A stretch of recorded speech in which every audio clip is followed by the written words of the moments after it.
बिस्मिल्लाहिर्रहमानिर्रहीम। व्यूअर्स, इस लेक्चर में हम इंटीग्रेशन का एक क्वेश्चन सॉल्व करते हैं। Ten square x सीकेंड 4x। तो दो ट्रिग्नोमेट्रिक फंक्शंस की प्रोडक्ट की इंटीग्रेशन करनी है। एक है टेन स्क्वायर एक्स और एक है सीकेंड 4x। इस क्वेश्चन को सॉल्व करने के लिए इंटीग्रेशन का पावर रूल हम अप्लाई करेंगे। पहले मैं आपको इंटीग्रेशन का पावर रूल लिख दूँ। वो क्या है?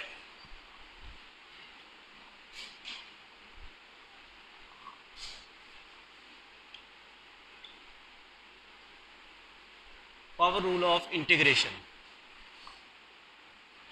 कोई फंक्शन और उसकी पावर n, पावर के बगैर फंक्शन का डेरिवेटिव अगर पड़ा हुआ हो, उसकी इंटीग्रेशन करें तो क्या होता है? फंक्शन की पावर में एक ऐड कर देते हैं और एडेड पावर से डिवाइड करते हैं, प्लस कांस्टेंट ऑफ इंटीग्रेशन तो आना ही आना है। देखें इंटीग्रेशन का पावर रूल क्या है। एक फंक्शन है एफ ऑफ एक्स, उसकी पावर n है, फंक्शन की पावर n, और पावर के बगैर जो फंक्शन है उसका साथ डेरिवेटिव पड़ा हुआ हो, तो हम क्या करते हैं? तो फंक्शन की पावर में एक ऐड कर देते हैं और एडेड पावर से डिवाइड कर देते हैं। ये तो होगी इसकी इंटीग्रेशन, और ये फिर कांस्टेंट ऑफ इंटीग्रेशन प्लेस कर दो। अब यहाँ हमारा मसला ये है कि इस क्वेश्चन में ना कोई फंक्शन नज़र आ रहा है, ना ही उसका डेरिवेटिव। अगर हम tan x को फंक्शन लें तो उसका डेरिवेटिव सीकेंड स्क्वायर x है, और अगर हम सीकेंड x को फंक्शन लें तो उसका डेरिवेटिव होता है सीकेंड x tan x। तो दोनों सूरतों में कोई फंक्शन और उसका डेरिवेटिव नहीं है।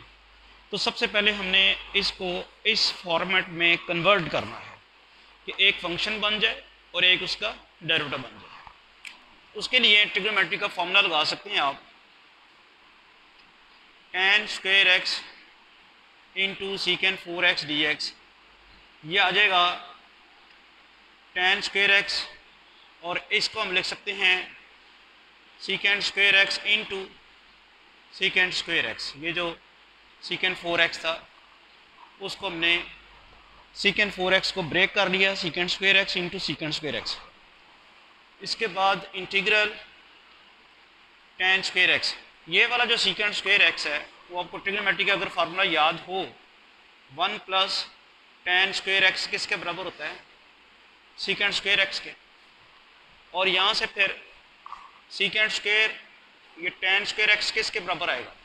या हमने सीकेंड स्क्वायर एक्स की वैल्यू लगा सकते हैं हम यहाँ पे। tan 1 plus tan square x किसके इक्वल है? सीकेंड स्क्वायर एक्स के। तो फिर हम यही करते हैं, ये वाला जो सीकेंड स्क्वायर एक्स है इसकी जगह 1 प्लस tan स्क्वायर एक्स लगा देते हैं, और ये second square x as it is. Start में हमने देखा कि ना कोई फंक्शन था ना उसका कोई डेरिवेटिव था। इस सीकेंड 4x को ब्रेक कर दिया, सीकेंड square x into सीकेंड square x.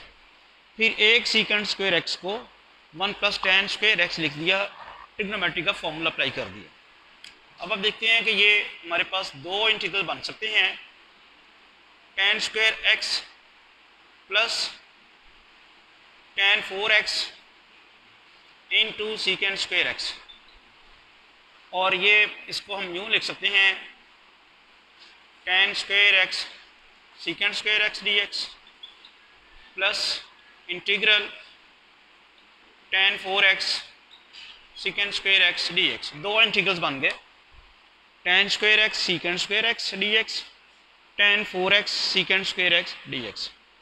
अब ऑब्वियसली ये वाला फॉर्मूला लग सकता है। आप गौर से देखें तो tan x अब हमारा क्या है? फंक्शन, और इसका डेरिवेटिव पड़ा हुआ है सीकेंड स्क्वायर एक्स। यानी अगर मैं f of x tan x assume कर लूँ तो f डैश x किसके बराबर होगा? सीकेंड स्क्वायर एक्स के। इसका मतलब है ये वाला जो मेरा इंटीग्रल है पहले वाला, tan square x सीकेंड square x dx किसके बराबर होगा? इंटीग्रल f ऑफ x की power 2 into F dash x. यही बन गया ना फॉर्मूला। ये tan x की पावर 2, tan x है f ऑफ x, और tan x का डेरिवेटिव पड़ा हुआ सीकेंड स्क्वायर एक्स। जब ऐसा हो तो इसकी इंटीग्रेशन क्या आनी है?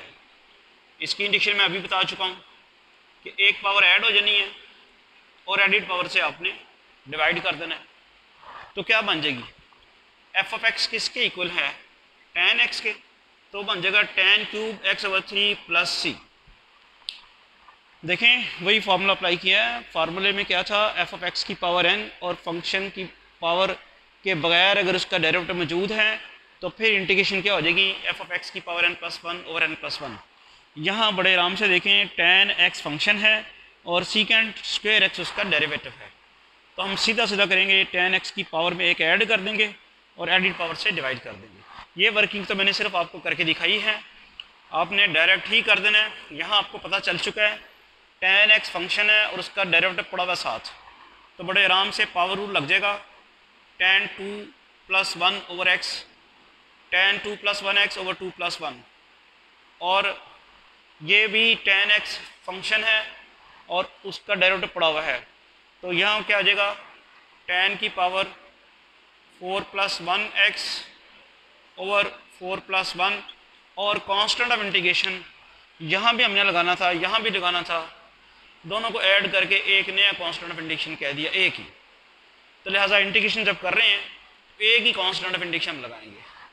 तो ये हमारा आंसर अब क्या आ गया, tan cube x/3 plus tan 5x/5 plus constant of integration.